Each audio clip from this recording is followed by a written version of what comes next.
그 우리가 저번 시간에 그 어떤 제너럴 오버뷰에서 간단하게 훑어봤지만은 이 오늘은 좀 더 자세하게 이 휘발성 유기 오염물 실내에 존재하는 볼라타일 오게닉 펄러턴트에 대해서 좀 자세히 알아보도록 하겠습니다. 그러니까 앞에서도 얘기했지만은 이 유기화합물이라는 것은 주로 이 하이드로카본이죠. 이 수소하고 탄소를 갖는 화합물을 우리가 대부분 유기화합물이라고 그러고, 주로 이제 생명체에서 유래되는 물질이 대부분입니다. 그리고 이 휘발성이라는 얘기는 실온에서 이 우리가 일기압이 760mmHg인데 실온에서 1mmHg보다 더 큰 증기압을 갖는 것을 우리가 휘발성이라고 그러고, 그다음에 세미 볼라타일은 반휘발성은 10의 7승에서 1mmHg까지를 세미 볼라타일, 10의 7승 이하를 non 볼라타일이라고 얘기를 합니다. 이 우리가 VOC에 대한 관심은 뭐 항상 많이 있는 거고, 이제 최근에는 이제 세미 볼라타일 물질도 뭐 우리 건강에 영향을 미친다라고들 얘기를 하고 있습니다. 이 환경 이슈는 항상 어느 수준까지 우리가 환경 개선을 이루면은 더 낮은 수준까지 관리하고자 하는 거니까, 최근에 이제 세미 볼라타일에 대한 얘기도 가끔 나오고 있습니다. 이 실내에서는 한 700종류 이상의 화합물이 실내에서 확인이 됐고, 이 한 5, 60가지가 동시에 존재하리라고 예상을 합니다. 이 VOC에는 뭐 실내 종류가 되게 다양하게 많죠. 주요 독성 휘발성 유기 화합물은 주로 이제 발암물질로 분류되어 있는 거 전에 얘기했지만, 항상 포르말데히드는 뭐 이 숫자는 중요한 게 아닙니다. 이 뭐 포르말데히드는 위험하기 때문에 항상 그 가이드라인이 이제 되게 낮고, 그 다음에 다른 유기화합물들 보면 그때 강조했지만 주로 염소가 들어간 이 휘발성 유기화합물이 우리한테 그 어떤 발암성을 갖고 있다고 보통 얘기하고 있습니다. 염소가 들어간 화합물이 대부분 위험하죠. 이 실내에 존재하는 VOC의 그 오염원은, 그 발생원은 뭐 페인트, 에어로졸 스프레이, 뭐 용제들, 뭐 우리 실내에서는 이제 빨래할 때 솔벤트를 쓰죠. 그 다음에 뭐 제초제, 살충제, 건축자재, 담배 연기, 그 다음에 연소 생성물, 이런 것들이 주요 발생원이 되고, 이겠지만 카페트나 페인트는 지속적인 그 방출원이 되고, 우리가 요리할 때나 그 난방을 할 때 간헐적으로 그 당시에 이제 VOC가 방출하게 됩니다. 그다음에 이 그 우리의 위해도는 오염물의 농도, 그 오염물에 각 개인이 노출되는 시간, 이 헬스 리스크를 결정하게 되고, 그때 당시에 각 개인의 건강 상태. 그리고 이제 민감계층 하면은 이제 주로 나이 드신 분들이나 어린애들 민감계층인데, 이런 어린이나 민감계층은 그 가이드하는 수준이 더 강하죠. 농도도 더 낮고. 그리고 이제 이그 농도가 매우 낮더라도 우리가 지속적으로 노출되게 되면은 이 우리가 심각한 데미지를 우리가 입을 수가 있고, 특히 어린 애들한테는 더 위험하다고 얘기를 합니다. 그 다음에 이 VOC 관련해서는 뭐 싱글 가이드라인, 그러니까 한 가지의 가이드라인이 이 그 노출이나 그 건강 리스크에 대해서 존재하는 게 아니고, 왜냐면은 대부분의 화합물에 대해서 우리가 확실한 데이터가 아직도 부족합니다. 그 다음에 이 VOC의 종류가 되게 다양하다고 그랬는데, 이 아주 복합적인 폭로, 여러 가지 물질에 대한 동시 폭로에 대한 이 정책 또한 우리가 아직도 좀 부족한 상태입니다. 그리고 이 VOC 때문에 우리가 상해를 입거나 사망에 이르는 데이터들이 아직도 많이 알려지지가 않았습니다. 그래서 계속 다양한 논란들이 있죠.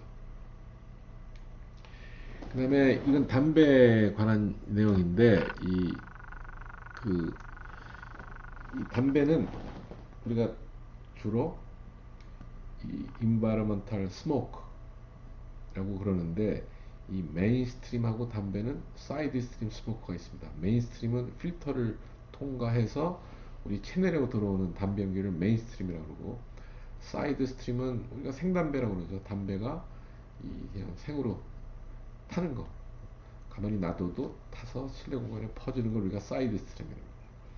당연히 필터를 통과하지 않은 이 사이드 스트림 내에 유해물질이 사이드 스트림 내 유해물질이 이 메인 스트림보다 당연히 더 많게 되죠. 필터를 통과하지 않았으니까 이 사이드 스트림은. 그래서 뭐 가스상 물질들, 그 다음에 입자상 물질들의 다양한 오염물을 보여주고 있습니다. 우리가 뭐 이거 상식적으로 많이 아는 얘기예요. 특히 이제 중요한 게 이 일산화탄소.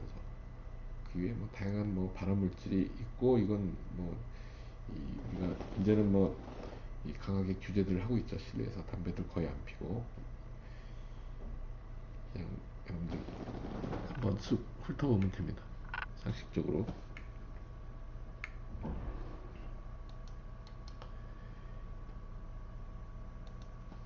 그 다음에 이 VOC에 의한 그 건강 영향, 그다음에 어떤 기준을 간단하게 살펴보면은 이 VOC 때문에 즉각적으로 우리가 질병이 나타나는 건 아니에요.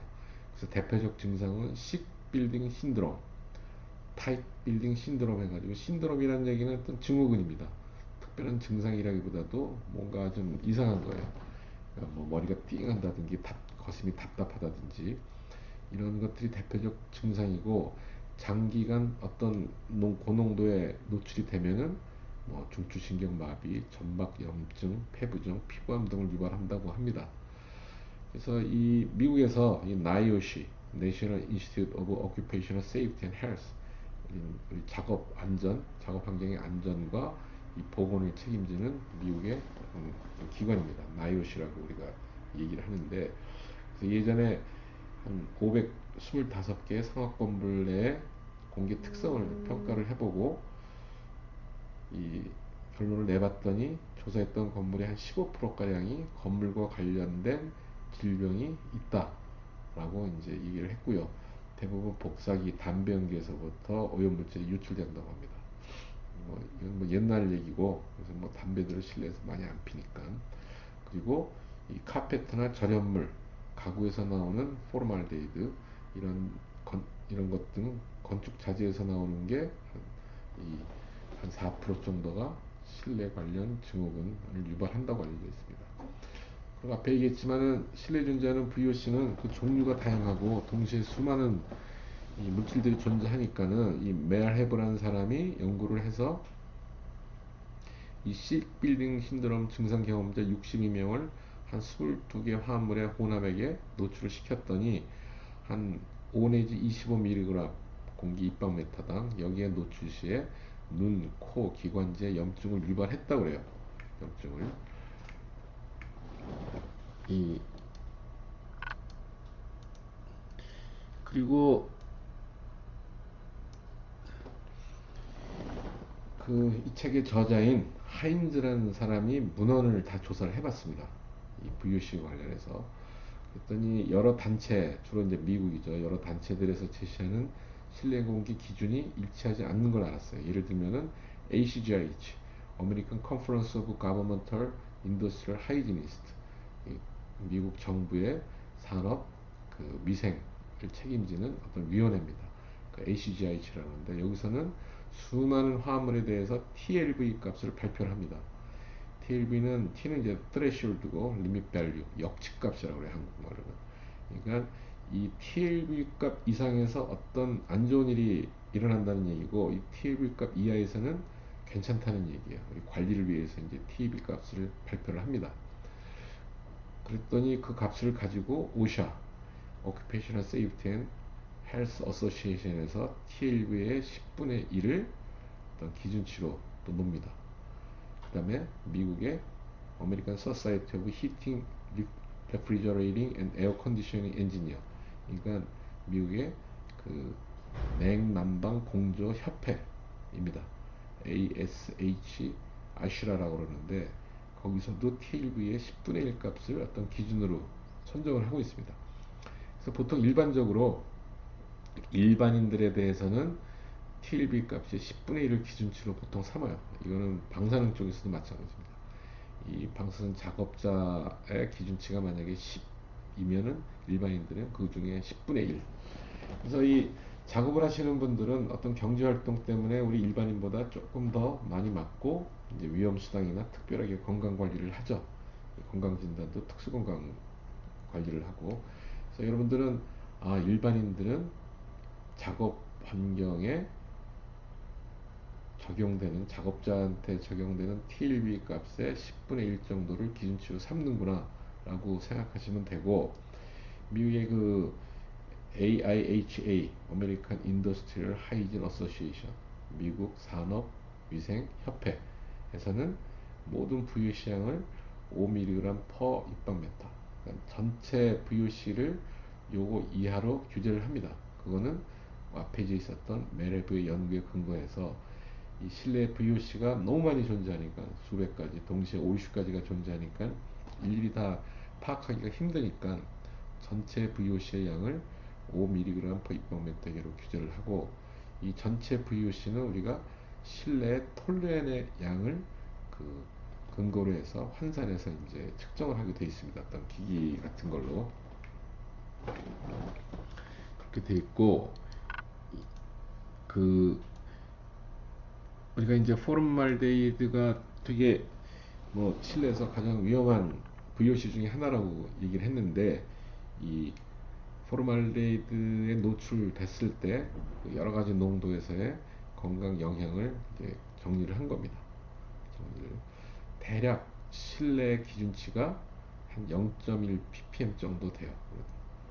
그래서 0.1이 넘게 되면은 이 상기 기도에 어떤 장애가 일어나고, 더 높아지면은 이 하기 기도, 그 다음에 펄모너리는 이제 폐에 영향을 준다는 얘기고, 그 다음에 인플레메이션 펄모너리, 이건 여기다 선생님이 써놨죠.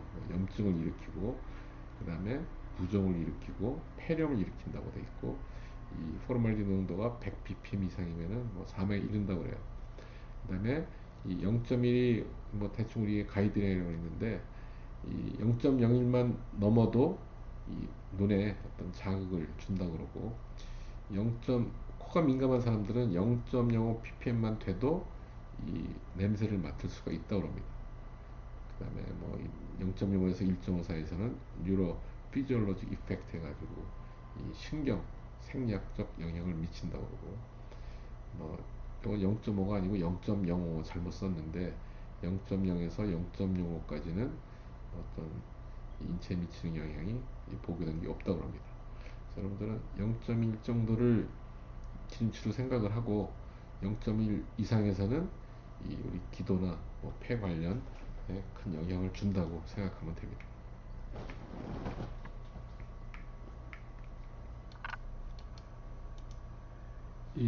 그리고 이거는 여러분들한테 따로 그 교재 중에 하나인 할 필요는 없다고 그랬는데, 거기에 있는 강론들에 대한 세세한 내용입니다. 여러분들 전혀 외우고 할 필요 하나도 없어요. 이거 수없이 많은 얘기들이 나오가 있고, 다양한 사람들이 연구했던 거를 이제 리뷰를 해놓은 겁니다. 아까도 얘기했지만은 포르말데히드의 우리나라 다중이용시설 관리법에 의해서 기준치가 100 마이크로그램 퍼 입방미터, ppm으로 환산하면 한 0.08, 0.1에 가까운 수치죠. 0.08 ppm이 우리나라의 포르말데히드 다중이용시설 기준치고, 이 포르말데히드에 대한 일반적인 영향에 대해서 쭉 써 있어요. 여러분들 그냥 한번 읽어보고 전혀 외우거나 그럴 필요는 없습니다. 요거는 이 역시 계속 포르말데히드의 단기 노출로 인한 인체 유해 영향, 그 실내 환경 학회에서 만든 교재에 나와 있는 내용들입니다. 그래서 한번 읽어보고, 바람과 유전 독성학적 영향 이런 얘기가 있고, 이 코호트라는 얘기는 어떤 집단 얘기예요. 이 역학 조사할 때 어떤 특정한 이 물질에 대한 인체에 대한 영향이 어떻게 그걸 파악을 할 때, 통계적으로 파악을 할 때, 그걸 우리가 이 환경 역학이라고 그러고, 이 코호트는 어떤 특정 집단을 얘기를 합니다. 인터넷이나 이런 데서 한번 참고해서 찾아보면 됩니다. 코호트에 대한 건. 그 다음에 여기 아무튼 쭉 읽어보시고, 그 다음에 뒤에 나오는 게 벤젠, 톨루엔, 자일렌이 이제 쭉 나와요. 이 벤젠, 톨루엔, 자일렌을 뭉쳐서 우리가 BTX라고 합니다. BTX. 이제 가끔 이제 뭐 신문이나 어디 보고서에 BTX 그런 거는 벤젠, 톨루엔, 자일렌을 총칭해서 BTX라고 합니다. 그래서 포르말데이드 다음으로, 포르말데이드가 제일 인체 안 좋고 그 다음으로 안 좋은 게 이제 이 세 가지예요. 벤젠, 톨루엔, 자일렌. 그래서 벤젠에 대한 일반적인 이 영향, IARC에서 인체 발암 물질로 분류하진 않았다. 하지만 뭐 위험한 물질로 분류가 돼 있어요. 특히 벤젠은 또 이 수질 관리에서 아주 안 좋은 물질로 이제 분류가 돼 있습니다. 이 벤젠은 이 공명 구조를 갖고 있다고 그러죠. 공명 구조. 이 벤젠은 C6H6인데 이 탄소는 팔이 4개예요. 팔이 4개. 팔 보면은 하나, 둘, 셋, 넷. 요거 4개가 있죠. 그래서 이 팔이 4개인데 하나는 이중결합, 하나는 단일결합. 이중결합, 단일결합, 이중단일. 이걸 우리가 공명구조로 합니다. 공명구조. 요것들이 레조넌스 왔다 갔다 해서 우리가 통상적으로 육각형을 그리고 이 전자가 돌고 있다 해서 이렇게 돼 있고, 이 이중결합이면 하나는 일반학에서 우리가 배웠던 기억이 날지 모르지만은 이중결합이면은 하나는 시그마 결합, 하나는 파이 결합이에요. 시그마 결합만 이 분자 구조에 영향을 미칩니다. 파이 결합은 이 피궤도 함수, 위아래로 있는 피궤도 함수들이 쭉쭉 퍼져 있는 거고, 이 벤젠 링은 전자들이 위아래로 돌고 있고, 이 모양은 육면체, 평면 모양이에요. 이 세 가지가 서로 퍼져 있는, 전자가 퍼져 있을 수 있는 가장 좋은 합당한 안정된 모양이 삼각형이거든요. 그래서 이 벤젠의 구조는 이제 이런 식으로 우리가 알 수가 있죠. 그 다음에 뭐 계속 여러분들한테 읽어보라 그러는데, 왜냐면 이 VOC의 종류도 많고 우리가 이걸 일일이 어, 기억하고 할 이유는 없습니다.